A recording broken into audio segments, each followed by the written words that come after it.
I said to Mrs. B this morning, I was like, oh, do you remember we went on that trip and there was like the coach tour and we were the only English people and the guy was carrying the umbrella? She's like, that wasn't with me, that was with your ex-girlfriend. I'm like,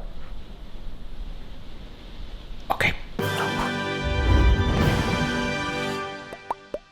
Hello everybody, it's Barry here. Hope you are well, and may I say, hopefully you're going to have a merry Valentine's Day. Today we are doing a 4-3-2-1 video. So if you've missed any of these, the concept is it's 4 3-ingredient recipes to try one time in your life. And this is probably like part 4,000.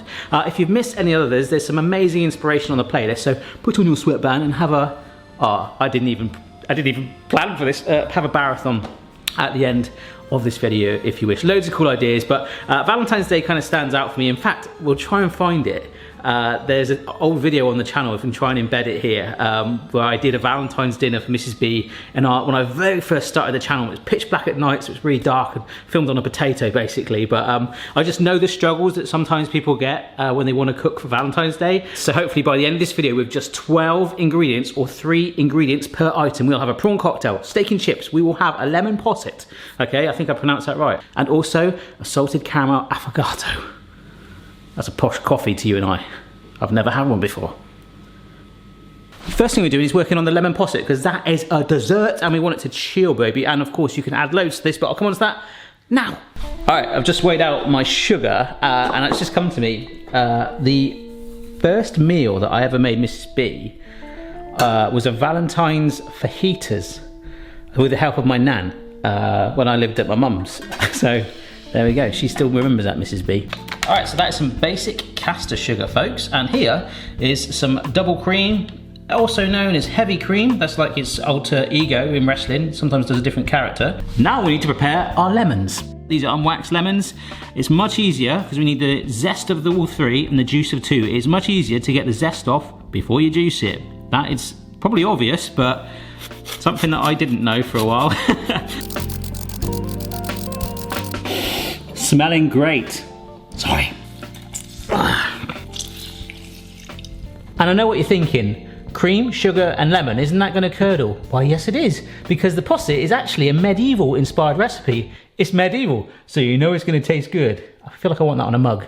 But yeah, it's actually going to curdle it. But we've got to warm this up first. You need to keep stirring it over a low heat. It will not take long once it dissolves, and it is going to go to a slightly yellowier colour, okay? That is fine. To be fair, it's not even reached a simmer yet, and that is noticeably yellower, okay? So we're just bringing it up to a simmer and then just gonna hold it there for about 3 minutes. Oh, just to say, yeah, you do keep it moving, because it's a bit like when you boil milk. If you leave it, it will scorch your pan, and that is horrible. Way! That's what suddenly happens with milk, doesn't it? It just suddenly goes crazy. Right, low heat. That does tend to happen a lot, so turn it right down to a low now. You see you've got these little gentle bubbles forming? Ideal. Keep it steady and you'll be fine. Just realised I haven't done this shot for a while. All right, over onto a trivet. Don't put the zest or the lemon juice in just now. Let it cool down for about 5 minutes. Whilst it's doing that, we're gonna get our sweet potato ready for our main. So our main is a steak, and I was gonna get standard potatoes, but I figured, hey, let's do something a bit different. This is a gadget that I got, a battery peeler, which is amazing. Peel these and cut it into chip shapes, get it nice and ready.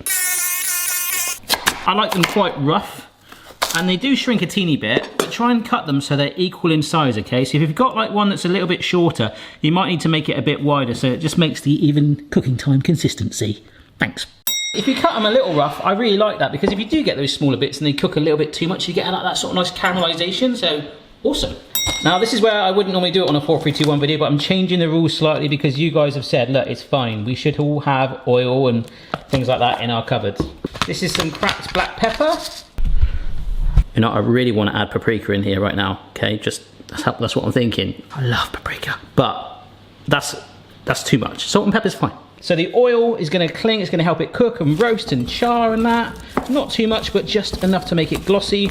It's gonna stick that seasoning to it. Lovely jubbly.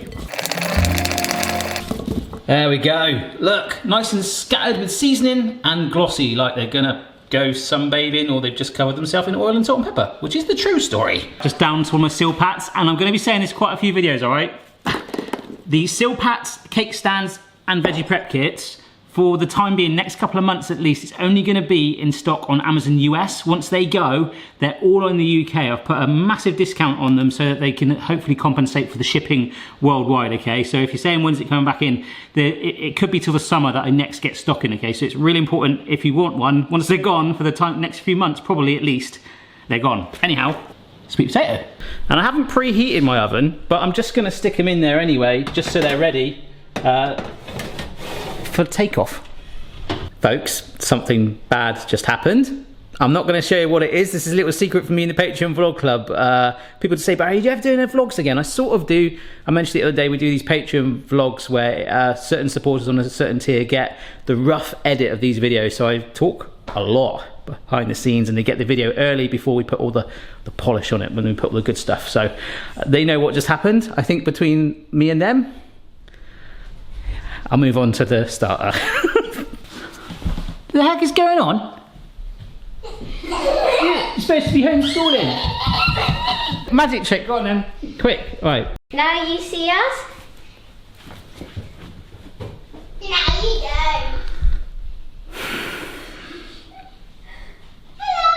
Sorry about that. Iceberg, dead ahead. This is an iceberg gem lettuce. They're little mini baby ones. Absolutely love them. And we're just gonna cut this up. I was just thinking when we come onto the steak as well, I'll forget it, so I'll say it now. Later on, if people like vegetarian, like, oh, I'm vegetarian, I don't like steak, do a cauliflower steak. They're amazing. When it comes to prawn cocktail, I think there's vegan prawns or something. But what I have actually bought is, this is where I really like the theory of the 4321 is, you can buy things that are pre-flavored, okay? So you can get standard ready-to-eat prawns or shrimp or whatever, but these are ones that have got garlic and parsley flavoring on it. And I'm kind of disappointed in myself that I bought that, because I thought, oh yes, extra flavor. But for me, a true prawn cocktail isn't that. It's that kind of like crunchiness, the seafoody sauce, and just the prawn. So I don't know how strong these are gonna be. That's my problem, not yours. Oh. They smell really good. Sprinkle on the lettuce. I'm gonna leave a little bit to garnish on the top too. And the third ingredient, and this is where we really don't wanna get it too wet, but of course it's gonna add a lot of flavor, is the Thousand Island dressing. Now, Thousand Island is a place in America, actually been there, and has an amazing story. I'll probably share it a longer version another time, but I did actually go to Thousand Island. That sauce will soak that crispness of the lettuce. It's great that it's going on the prawns, but it's going to make them a little soggy. So don't put too much on there. And then it's sort of the rule with prawn cocktail. You get an unnecessarily posh glass and get it half it on the worktop. Look at that. This is because there's a massive microphone in my way. And that is a bodged 1 minute prawn cocktail pretty much. How easy is that? Yep, and stick it in your fridge behind a tub of gherkins, all right? Keep it cool. One thing I will say about that Thousand Island trip though, it wasn't 1,000 islands, it was like a boat trip. It was really cool. But I said to Mrs. B this morning, I was like, oh, do you remember we went on that trip and there was like the coach tour and we were the only English people and the guy was carrying the umbrella. She's like, that wasn't with me, that was with your ex-girlfriend. I'm like, okay. But anyhow, you can see this is still a little bit warm. It's okay, because what we're gonna do, we're actually gonna curdle it medieval style, like we're making cheese. This is the juice of those 2 lemons, okay? That is not gonna like the cream very much. They're gonna hate each other. And half of my lemon zest. Whisk this through. Yeah, I can feel it. Look, it's starting to curdle, but you actually want it like that. So what we're gonna do is take unnecessarily fancy glass and pour that in there like so. Oh my gosh, look at that. Chill that in the fridge and we'll come back to the lemon zest at the end. Why did you make my coffee so strong? You know I like it really creamy. Affogato. Sorry, that's what we're making. An affogato. Effectively an ice cream drenched espresso. We're not just using any ice cream, we're using a salted caramel ice cream. So we're making a salted caramel affogato with a drench of gingerbread Baileys, all right? We'll do that at the end though, because we'll keep this hot and the ice cream will melt and I need a thumbnail.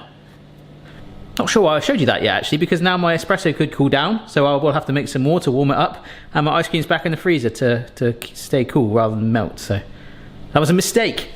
Speaking of steak, I was in the supermarket and I said, oh excuse me, have you got any of those steaks? I couldn't see them. Have you got any of those steaks where it comes with a flavoured butter? You shut your butcher's counter as well, so I can't get it. They're like, no mate, we don't do that anymore. Don't you love it when you keep looking and you find it and you're like, do you really work here or are you a spy?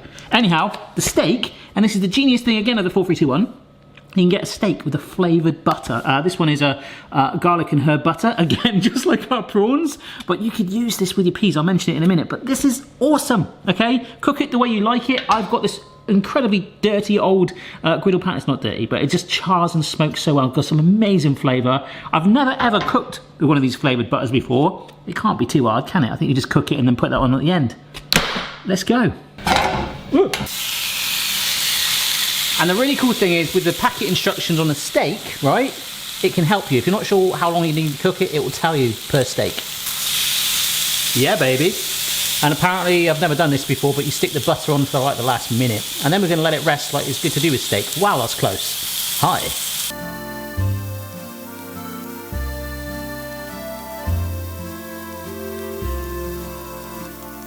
And then off the heat to rest. Wow.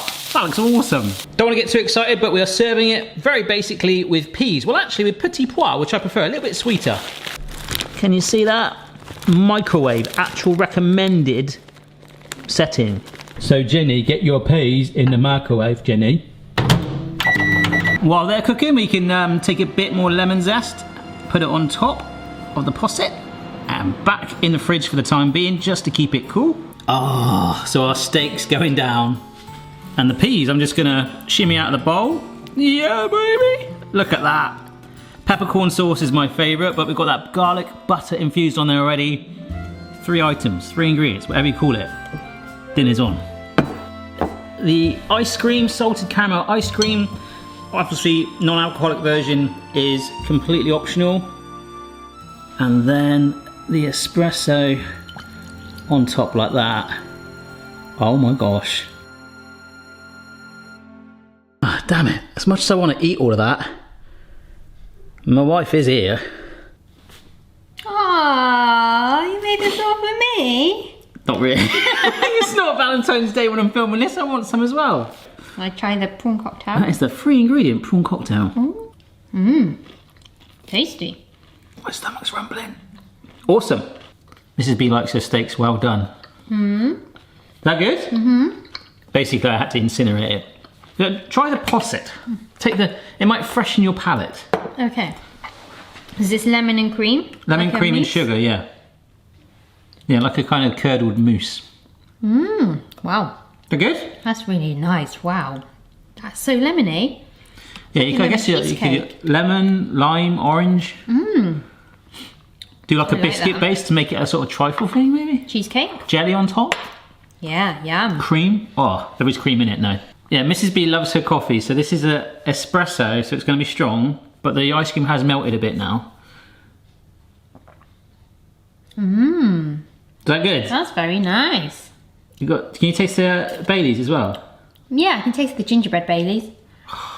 There we go, happy wife, happy life. And remember, a wife is for life, not just for Valentine's Day. Does that make sense? Thanks for watching.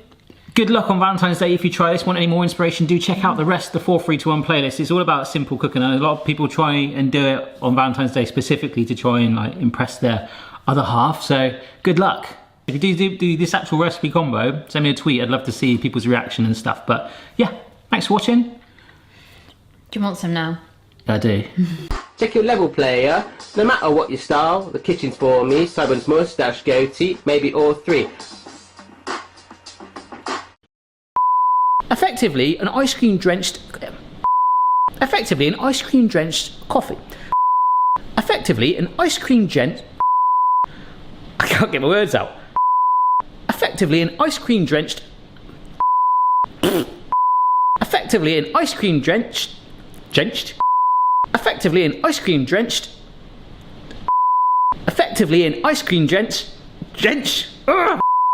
Effectively, an ice cream drenched espresso. First time.